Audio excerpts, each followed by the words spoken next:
내 인생이 완벽히 계획대로 될 줄 알았는데. 한 여성이 깊은 한숨을 내쉬며 창밖을 바라봤습니다. 프랑스의 엘리트 금융가에서 승승장구하던 그녀는 왜 갑작스럽게 낯선 아시아의 도시로 떠나야 했을까요? 그리고 그곳에서 무엇을 경험했기에 그녀의 삶과 가치관이 송두리째 바뀌었을까요? 심지어 그녀는 사랑하는 가족마저 그곳으로 부르려 결심합니다. 프랑스와 한국 두 나라에서의 극명한 차이가 그녀에게 어떤 깨달음을 주었는지 지금부터 그 놀라운 이야기가 시작됩니다. 창문에 비친 제 모습을 바라보며 한숨을 쉬었어요. 파리 금융지구의 코너 오피스에서 뒤로는 에펠탑이 우뚝 서 있는 풍경이 보였죠. 디자이너 블레이저를 바로잡으며 속으로 생각했어요. 저는 제 인생이 완벽히 계획된 줄 알았는데 제 이름은 제느비에브 로랑이에요. 그리고 오늘까지는 모든 게 순조롭다고 믿었어요. 저를 어디로 보내신다고요? 점심회의 중에 상사인 피에르 씨의 말을 다시 확인했어요. 그곳은 파리에서 가장 고급스러운 레스토랑 중 하나인 그랑 베프르였죠. 한국 서울로요. 피에르 씨가 와인을 한 모금 마시며 차분히 대답했어요. 6개월 동안입니다. 거의 푸아그라를 목에 걸릴 뻔했어요. 한국이요? 그 작은 아시아 나라요? 웃음이 터져나왔어요. 농담이라고 생각했거든요. 소르본 대학을 수석으로 졸업하고 파리의 엘리트 금융 세계에서 성공적으로 커리어를 쌓아온 저에게 이건 후퇴처럼 느껴졌어요. 농담이 아닙니다. 제느비에브. 피에르 씨가 단호하게 말했어요. 아시아 전략을 이끌 사람이 필요하고 당신이 우리 최고의 분석가예요. 그날 저녁 저는 어머니 마리 클레르에게 전화를 걸어 이 믿기지 않는 상황을 공유했어요. 엄마 회사에서 저를 한국으로 보내고 싶대요. 한국? 어머니가 놀라며 물으셨어요. 제느비에브 정말이니? 세상 반대편이잖니. 거긴 하루 종일 일만 한다고 하던데. 그 후 카페드 플로르에서 만난 절친 샬롯도 별로 달갑지 않은 반응을 보였어요. 제느비에브, 너 거기 가서 뭐 먹고 살 거야? 아침, 점심, 저녁으로 김치만 먹는 거 아니야? 그녀는 카푸치노를 저으며 웃었어요. 그리고 패션은? 제대로 된 부티크나 있겠니? 며칠 동안 저는 이 인물을 피할 방법을 찾으려고 애썼어요. 한국에 대해 인터넷으로 검색해봤지만 읽으면 읽을수록 더 불안해졌어요. 이상한 기호들로 된 언어는 도저히 배울 엄두가 안 났고 문화도 우리 세련된 프랑스와는 너무 달라 보였거든요. 6개월. 짐을 싸면서 계속 중얼거렸어요. 그냥 6개월만 버티자. 루이비통 가방에 디자이너 옷들을 하나하나 접어넣으며 생각했어요. 서울에서도 이런 옷들을 입을 기회가 있을까? 그들이 프랑스 패션을 알아줄까? 출발 전날 밤 저는 발코니에 서서 반짝이는 파리의 야경을 바라봤어요. 사랑과 문화, 패션의 도시를 떠나 멀고 먼 아시아 나라로 간다는 게 믿기지 않았죠. 친구들은 샹젤리제 근처 루프탑 바에서 환송회를 열어줬는데 축하라기보다는 장례식 같은 분위기였어요. 정말 힘들면 그냥 돌아와. 샬롯이 저를 꼭 안아주며 말했어요. 파리는 언제나 여기 있을 거야? 그 마지막 밤 침대에 누워 잠을 이루지 못했어요. 제가 무슨 잘못을 했길래 이런 유배를 당하는 걸까 싶었죠. 저는 성공했고 존경받았으며 파리에서 편안하게 살고 있었는데요. 이제는 거리 표지판조차 읽지 못하는 곳으로 가야 한다니요. 하지만 몰랐던 거예요. 이 벌 같은 일이 제 세계관과 저 자신에 대한 생각을 완전히 바꿀 거라는 걸요. 하지만 그 순간에는 오직 한 가지 생각뿐이었죠. 6개월만 버티자. 비행기가 인천국제공항에 착륙하는 순간 제 심장은 두근거리기 시작했어요. 디자이너 핸드백을 꼭 쥐고 혼란과 혼돈을 예상하며 내렸죠. 아시아의 공항이 파리의 샤를 드골 공항과 비교해서 무엇을 보여줄 수 있을까? 라는 생각이 머릿속을 스쳤어요. 하지만 눈앞에 펼쳐진 광경은 저를 말문이 막히게 했어요. 공항은 정말 깨끗했어요. 단순히 깨끗한 정도가 아니라 반짝반짝 빛날 정도로요. 바닥은 거울처럼 빛났고 먼지 한 점도 찾아볼 수 없었어요. 공기는 신선했고 유럽 공항에서 느꼈던 답답한 분위기는 전혀 없었죠. 뭔가 잘못된 게 틀림없어 라고 혼잣말하며 입국 심사대로 향했어요. 파리에서는 입국 심사줄이 몇 시간씩 걸리고 심사관들은 대부분 무뚝뚝하며 관광객들은 혼란스러워하곤 했죠. 그런데 여기서는 5분 만에 통과했어요. 심사관이 저에게 미소까지 지어줬다니까요. 프랑스에서 마지막으로 그런 미소를 본 게 언제였는지 기억도 안 나요. 공항 밖에서는 제 한국 동료인 지원이 우아한 글씨로 제 이름이 적힌 팻말을 들고 기다리고 있었어요. 그녀는 깔끔한 정장을 입고 있었는데 제가 상상했던 고정관념과는 전혀 달랐어요. 제느비에브 씨, 환영합니다. 그녀가 따뜻하게 말하며 제 이름에 존칭을 붙였는데 그게 묘하게 저를 특별하게 느끼게 했어요. 진짜 충격은 공항을 떠난 후였어요. 서울로 연결되는 기차는 깨끗하고 조용했으며 이건 정말 놀라웠는데 완벽한 와이파이가 있었어요. 터널에서도 영상 시청이 가능해요. 지원이 제 놀라움을 눈치채고 설명해줬어요. 파리에서는 사무실에서도 안정적인 신호를 잡기가 힘들었거든요. 강남역에서 지하철에서 나왔을 때 저는 마치 SF 영화 세트장에 온 것 같은 도시를 마주했어요. 거대한 LED 스크린이 건물을 장식하고 거리는 흠잡을 데 없이 깨끗했으며 사람들은 목적지로 바쁘게 걸어가고 있었어요. 많은 이들이 파리의 최고급 패션과 견줄 만한 세련된 옷을 입고 있었죠. 배고프세요? 지원이 물었어요. 자정이라 모든 곳이 닫혔을 거라고 생각했죠. 파리에서는 오후 9시 이후에 음식을 찾는 건 보물찾기 같으니까요. 그런데 지원은 휴대폰을 몇 번 두드리더니 20분 후에 아파트에서 저녁 드실 수 있어요. 라고 말했어요. 식당들이 아직 열려 있다고요? 제가 믿기지 않아 물었죠.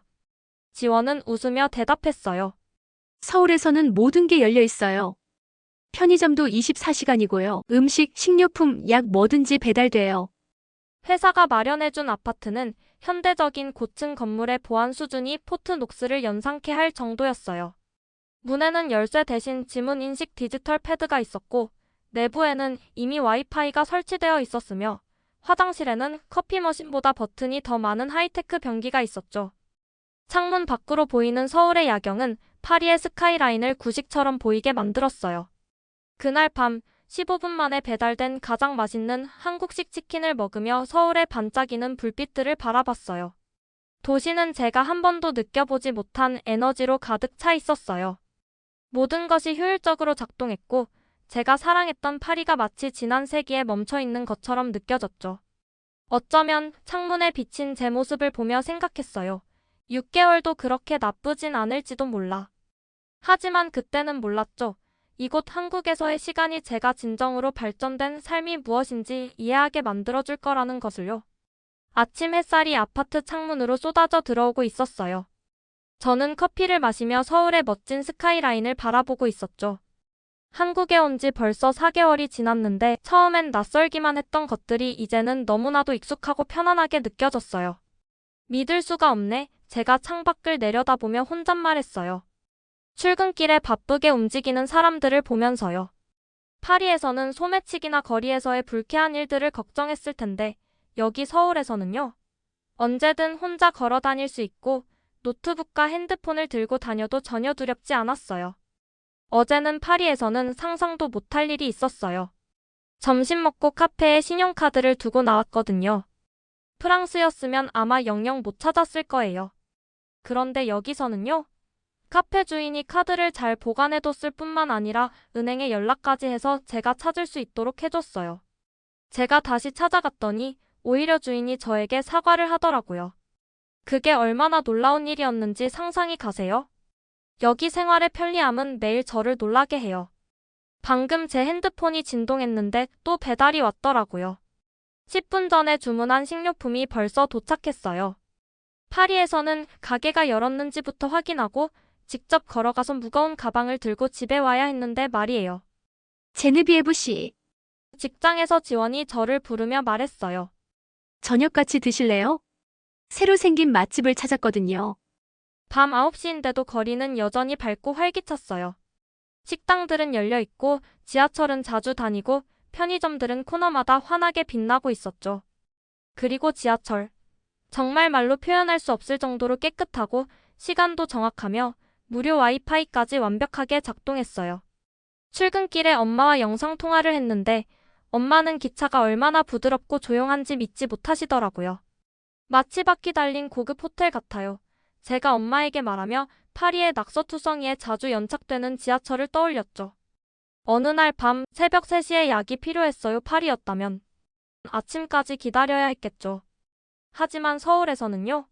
걸어서 갈 수 있는 24시간 약국이 있었어요. 약사님은 친절하고 전문적이었고 약값도 저렴했어요. 15분 만에 다시 집으로 돌아올 수 있었죠. 은행 업무도 완전히 달랐어요. 어제 집주인에게 돈을 송금해야 했거든요. 프랑스였다면 은행 영업시간에 맞춰 방문해서 줄 서고 서류를 작성해야 했겠죠. 그런데 여기서는요. 핸드폰 앱에서 3번만 누르면 끝이에요. 즉시 처리되고 안전하며 24시간 언제든 가능했어요. 너 많이 변했다. 프랑스 친구들이 영상통화 중에 말하곤 해요. 맞아요. 이제는 모든 게 제대로 작동하는 것에 익숙해졌고 합리적인 시스템과 잠들지 않는 도시에서 사는 게 자연스러워졌거든요. 파리에서 겪었던 불편함들, 파업, 복잡한 행정 절차, 비효율성 이제는 멀게만 느껴져요. 한국 동료들은 제가 일상적인 것들에 놀라는 모습을 보고 웃곤 해요. 제네비에브 씨, 프랑스도 똑같지 않아요? 라고 물으면 저는 고개를 저어요. 어떻게 설명해야 할까요? 그들이 당연하게 여기는 깨끗한 거리, 믿음직한 대중교통, 놀라운 음식 배달 서비스가 파리에서는 기적 같은 일이라고 말이에요. 가끔 밤에 한강을 내려다보며 발코니에 서 있으면 한국에 대해 제가 얼마나 잘못 생각하고 있었는지 깨닫게 돼요. 이 작은 아시아 나라가 진정으로 현대적인 도시가 어떤 모습이어야 하는지를 보여줬거든요. 한강물은 수영이나 수상 스포츠를 즐길 만큼 깨끗했고 센 강에서는 꿈도 못 꿀 일이잖아요. 공원들은 잘 관리되어 있고 거리는 안전하며 모든 것이 그냥 잘 작동했어요. 우리나라 사람들도 이걸 봤으면 좋겠다. 밤하늘을 밝히는 반포대교의 무지개 분수를 보며 생각했어요. 여기는 단순히 다른 나라가 아니라 마치 미래에 사는 것 같았거든요. 기술이 사람들을 위해 존재하고 안전이 사치가 아니며 효율성이 단순한 약속이 아니라 현실인 그런 미래 말이에요. 새벽 3시 서울에서 제 핸드폰이 울렸어요. 전화를 받자마자 여동생의 떨리는 목소리가 들렸어요. 제네비에브, 엄마가 쓰러지셨어. 빨리 와야 해. 손이 떨리는 상태로 짐을 싸며 파리로 가는 첫 비행기를 예약했어요. 11시간 동안의 비행 내내 엄마 생각뿐이었죠. 하지만 파리에 도착했을 때 저를 기다리고 있던 건 단순히 엄마에 대한 걱정만이 아니었어요. 그것은 충격적인 현실이었어요. 문제는 샤를 드골 공항에서부터 시작됐어요. 입국 심사줄이 끝도 없이 이어져 있었고 2시간을 기다렸는데도 절반밖에 못 갔더라고요. 서울이었다면 5분이면 끝났을 일이죠. 시간이 갈수록 초조함이 커졌어요. 엄마가 병원에서 기다리고 계신다는 걸 생각하니 더 그랬죠. 겨우 입국 심사를 통과하고 나서 택시를 잡으려고 했는데 카드 결제를 받는 택시를 찾을 수가 없었어요. 현금만 됩니다, 손님. 이라는 말만 계속 들었어요. 믿기지가 않았어요. 서울에서는 몇 달 동안 현금을 만져본 적도 없었거든요. 지하철부터 커피 한 잔까지 모든 게 디지털로 해결됐으니까요. 병원 상황은 더 심각했어요. 응급실은 완전히 혼란 그 자체였고 체계라고는 전혀 없었어요. 접수 담당자는 잡지를 내려다보며 무심하게 말했어요. 번호표를 뽑고 기다리세요.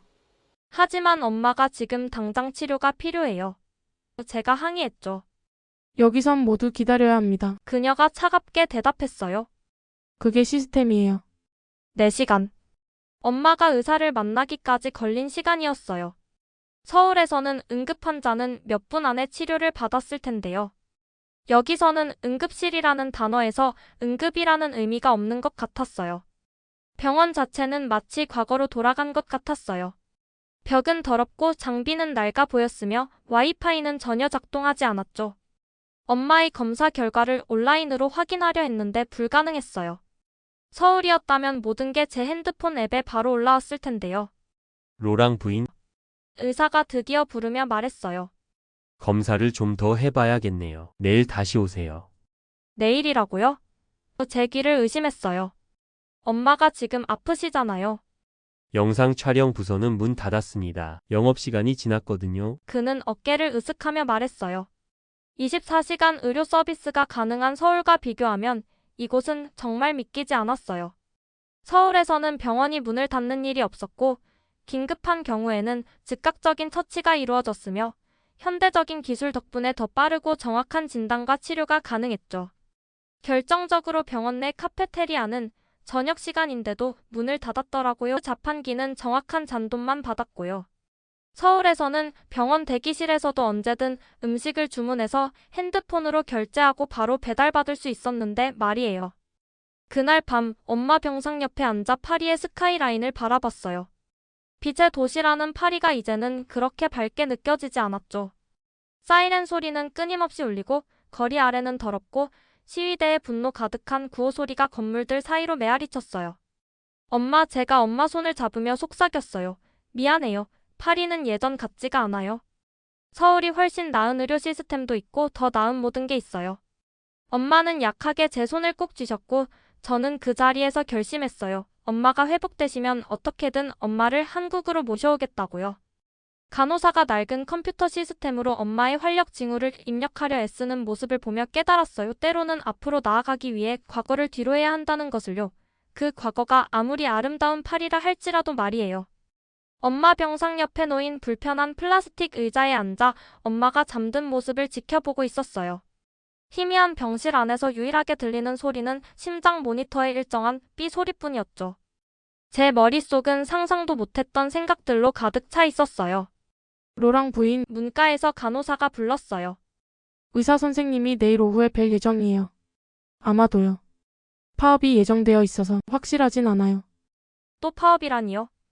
핸드폰을 꺼내 뉴스를 확인하려 했지만 병원의 와이파이는 너무 느려서 아무것도 뜨지 않았어요.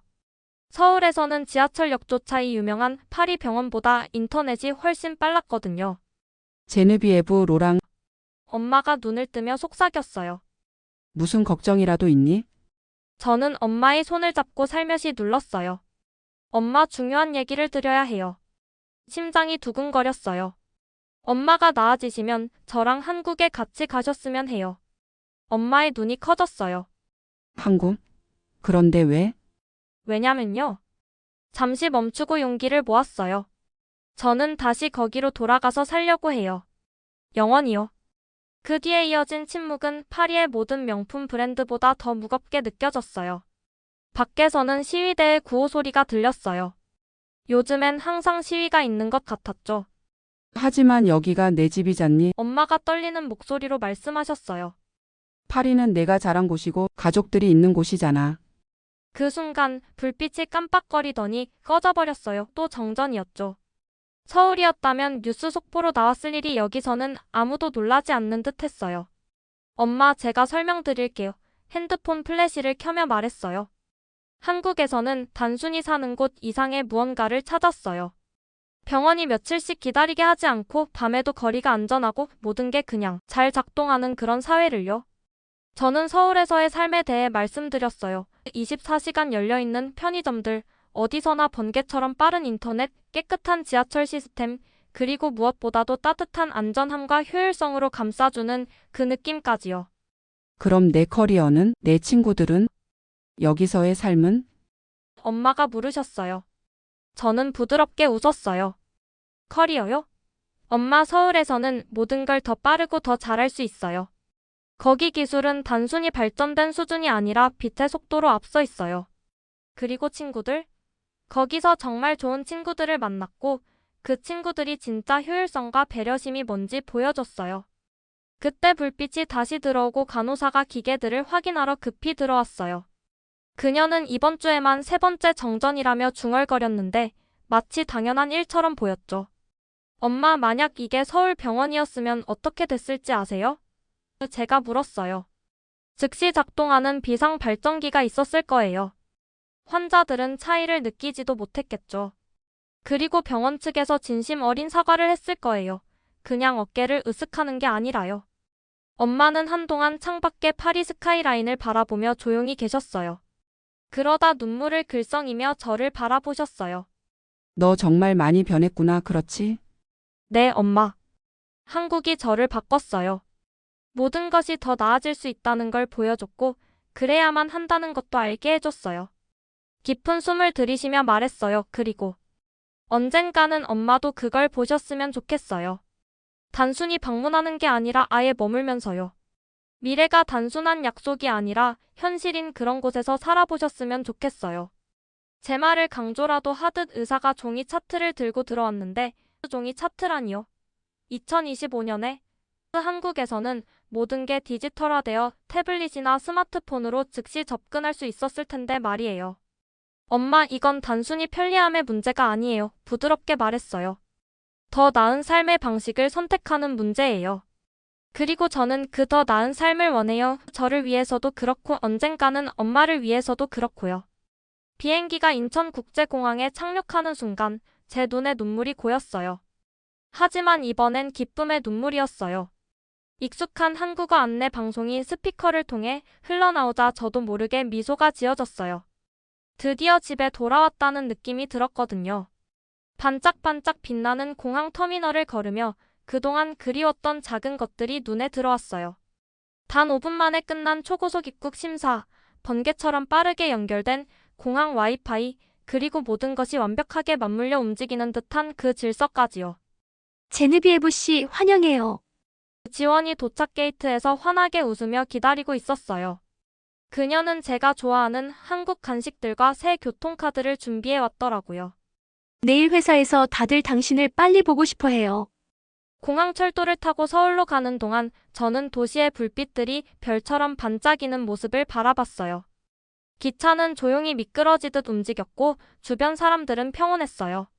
소매치기도 걱정 가득한 얼굴도 없었죠. 그냥 각자의 하루를 보내는 사람들이었어요. 핸드폰 화면에는 터널 안에서도 완벽한 오지 신호가 떴어요. 저녁 주문했어요. 지원이 핸드폰을 보여주며 말했어요. 우리가 아파트 도착할 때 딱 맞춰 도착할 거예요. 저는 웃음이 나왔어요. 이런 일이 가능한 곳은 한국밖에 없겠죠? 어디서 기차를 타고 가며 음식을 주문하고 딱 맞춰 도착할 수 있을까요? 아파트 문 앞에 서자 디지털 도어락이 친근한 소리로 저를 맞아줬어요. 안으로 들어가니 모든 것이 제가 떠났을 때 그대로였어요. 깨끗하고 현대적이며 효율적이었죠. 몇 분 뒤 초인종이 울렸고 저녁 배달이 도착했어요. 배달원은 정중히 고개를 숙였고 저는 핸드폰 한 번 터치로 결제를 끝냈어요. 그날 밤 발코니에 서서 서울의 스카이라인을 바라봤어요. 한강은 깨끗하게 흐르고 있었고 강변에는 늦은 시간에도 가족들이 피크닉을 즐기고 있었어요. 안전함과 편리함 그리고 기술이 완벽하게 조화를 이루는 모습이었죠. 파리에 계신 엄마에게 영상통화를 걸었어요. 엄마, 저 무사히 집에 도착했어요. 제가 말했는데 집이라는 단어가 이번에는 정말로 맞는 느낌이었어요. 그런데 제느비에브, 엄마가 망설이며 물으셨어요. 파리가 그립진 않니? 다시 한번 서울의 현대적인 스카이라인을 바라보며 대답했어요. 엄마, 저는 파리가 아니라 엄마가 그리워요. 여기가 이제 제가 있을 곳이에요. 그리고 언젠가 엄마도 여기로 오셨으면 좋겠어요. 정말? 엄마 목소리에 놀라움이 묻어났어요. 우리가 한국으로 이사하길 바라는 거니? 네, 저는 자신 있게 대답했어요. 여기선 모든 게 잘 돌아가요. 병원은 효율적이고 거리는 안전하고 삶 자체가 훨씬 나아요. 단순히 편리함 때문만이 아니에요. 더 나은 삶을 살 수 있는 곳이라서 그래요. 그날 밤 침대에 누워 서울에 끊임없이 살아 숨쉬는 에너지를 느꼈어요. 핸드폰에는 지원에게서 온 메시지가 떴죠. 집에 온 걸 환영해요. 제느비에브 씨, 내일 아침 커피 어때요? 저는 미소 지으며 답장을 보냈어요. 좋아요. 당신이 말했던 새 카페 앱 써봐요. 이제 이게 제 삶이에요. 어떤 사람들은 여전히 작다고 부르는 나라에서지만 제가 보기엔 정말 중요한 것들에서 큰 나라였죠. 혁신, 안전, 효율성, 그리고 진정한 삶의 질에서요. 한국은 단순히 제가 선택한 제2의 고향이 아니라 제 미래였어요. 내일부터는 엄마를 이곳으로 모셔올 계획을 세우기 시작할 거예요. 엄마도 꼭 이걸 경험하셔야 하니까요. 밤에도 어르신들이 안전하게 걸을 수 있는 곳, 의료 서비스가 훌륭하고도 합리적인 곳, 그리고 기술이 삶을 더 복잡하게 만드는 게 아니라 더 쉽게 만들어주는 그런 곳 말이에요. 때로는 핸드폰 알람을 설정하며 혼잣말했어요. 인생에서 가장 좋은 것들은 예상하지 못했던 곳에서 오는 것 같아요. 그리고 때로는 고향은 태어난 곳이 아니라 진짜로 속할 수 있는 곳인 것 같아요. 창문 너머로 반짝이는 서울의 불빛들이 마치 제 말에 동의하듯 빛났어요. 저는 집에 왔어요. 진짜 집에요. 세상에서 가장 발전된 도시에서요. 내일이 너무 기대됐답니다.